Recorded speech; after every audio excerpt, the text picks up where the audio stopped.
কিছু ঘটনা আসলে আমাদের বই পড়ে শেখায় না, জীবন শিখিয়ে দেয়। ঠিক এমনই একটা ঘটনা ঘটেছিল কিছুদিন আগে। সেটাই আজকে শেয়ার করি। প্রতিদিনের মতোই সেদিনও আমি অফিস থেকে বাসায় ফিরছিলাম এবং প্রায় দিনই একটা বৃদ্ধা মহিলার সাথে আমার দেখা হয়ে যেত। তিনি মাথা নিচু করে চুপচাপ বসে থাকতেন, কারো দিকে তাকাতেন না। তিনি মূলত ভিক্ষা করে দিন কাটান।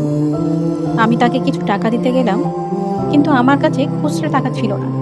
তাই আমি একটা নোট দিয়ে বললাম, আপনি আমাকে বাকি টাকাটা ফেরত দিন। তুমি ছাড়া তিনি আছে নিজেই বাকি একা টাকাগুলো গুছিয়ে মন, আমার হাতে দিয়ে দিলেন। স্বপ্নের কিন্তু আশায় আশ্চর্যের বিষয় কি জানেন? বারবার ভেঙে আমাকে যাওয়া শুধু এই একটা কথাই বলছিলেন বুকের তিনি, পাঁজর, বাবা টাকাটা ভালো করে শুধু দেখে নিও, ছেঁড়া টাকা প্রান্তর। যেন না হয়। অনেকে ছেঁড়া টাকাও তুমি দিয়ে যায়। ছাড়া আজ একা ভাবছিলাম মন, যে মানুষটার নিজের জীবনে এত স্বপ্নের অভাব, যিনি আশায়। অন্যের সাহায্যের উপর নির্ভর করেন, তিনিও চাইছেন যেন আমার এক টাকাও ক্ষতি না হয়। আজ আমরা নিজেদের শিক্ষিত বলে গর্ব করি, বড় বড় ডিগ্রি অর্জন করি, কিন্তু শিক্ষা আর নৈতিকতা এক জিনিস নয়। ডিগ্রি মানুষকে শিক্ষিত করতে পারে বটে, কিন্তু সততা, মূল্যবোধ, এগুলোই মানুষের প্রকৃত পরিচয়, প্রকৃত মানুষ হিসেবে তৈরি করে।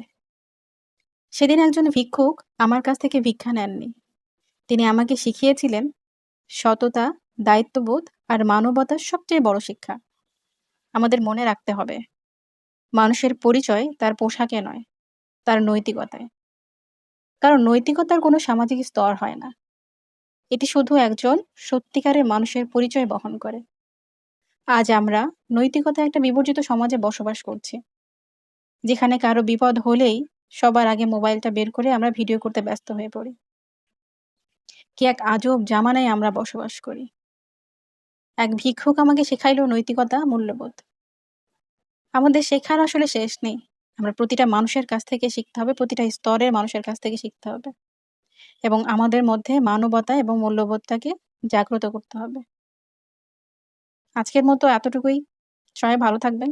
মাঝে মধ্যে নিজে থেকে, নিজের এক্সপেরিয়েন্স থেকে অনেক গল্পই হয়তো শেয়ার করব।